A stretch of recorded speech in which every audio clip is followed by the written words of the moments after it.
Hola amigos, soy Joani, espero que estés bien.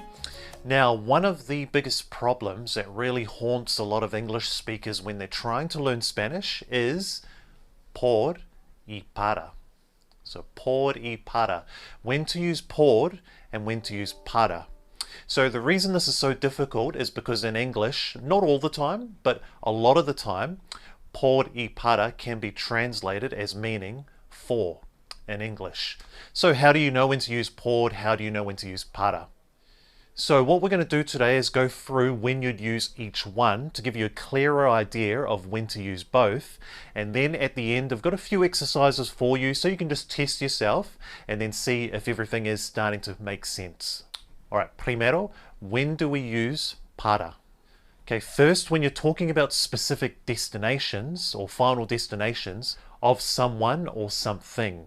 Por ejemplo, esto es para ti. So, esto es para ti.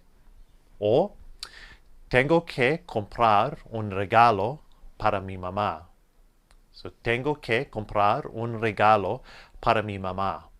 So you can see by these two examples, the thing is intended for you as the final destination or the recipient.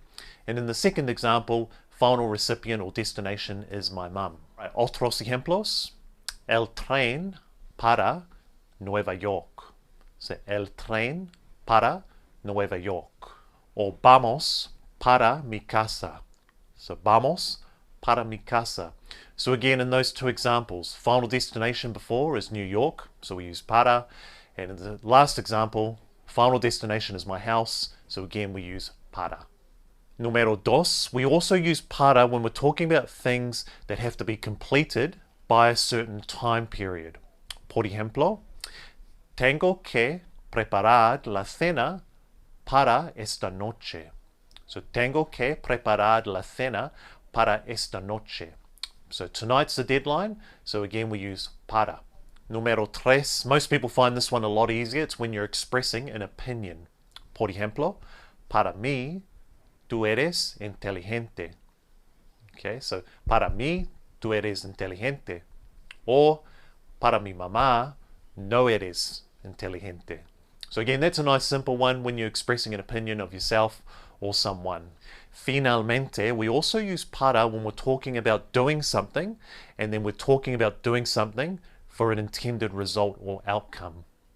Por ejemplo, voy a ir a España para aprender el idioma.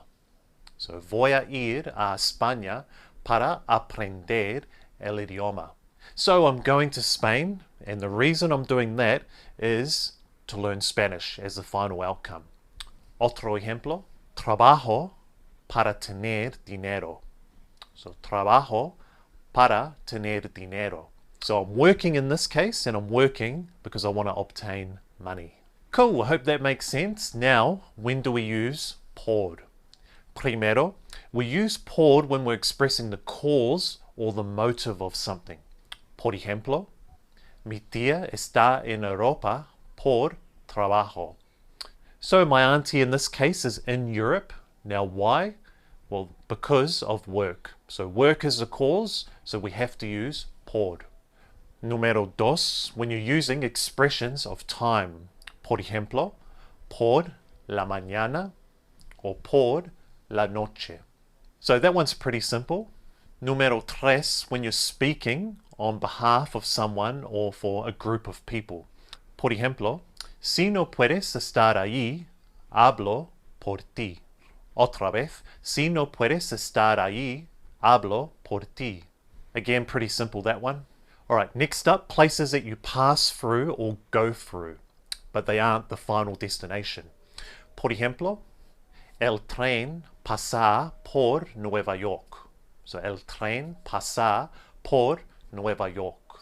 Corremos por el centro. So, corremos por el centro. So again, we're just passing through those places, but they aren't the intended destination. All right, finalmente, we also use por when we're talking about places that aren't specified.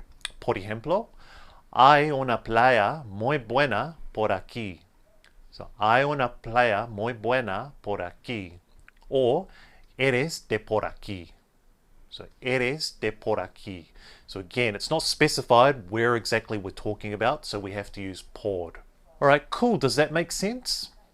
Alright, now let me give you a few exercises to see if it is starting to sink in. So fill in the blanks with either por or para. Alright, número uno. Gracias, blank, tu ayuda. Alright, la respuesta es por.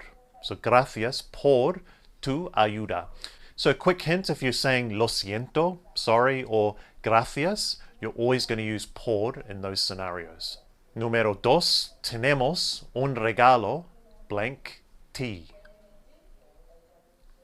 Alright, la respuesta es para. Tenemos un regalo para ti. Alright, número tres, now my grandmother is in hospital, so she is feeling a bit sick. So the phrase is, estoy en el hospital, blank, mi abuela. La respuesta es por. So I'm in the hospital, and the cause of that is because my grandmother's sick, so we have to use por. Número cuatro, blank, mi, ella es alta. Nice and easy, para. So para mí, ella es alta. Alright, last one. So voy a ir a Nueva Zelanda, blank, visitar a mis padres. Cool. La respuesta es para visitar a mis padres. Alright, cool. So that is all from me for today, guys. So does that all make sense? When to use por, when to use para. Now, don't worry with this one if you do make a lot of mistakes. It is something that's really difficult and something that just comes along with practice. So repetition, repetition, repetition. Apart from that, guys, I hope you enjoyed it. I will see you in the next one. Nos vemos pronto.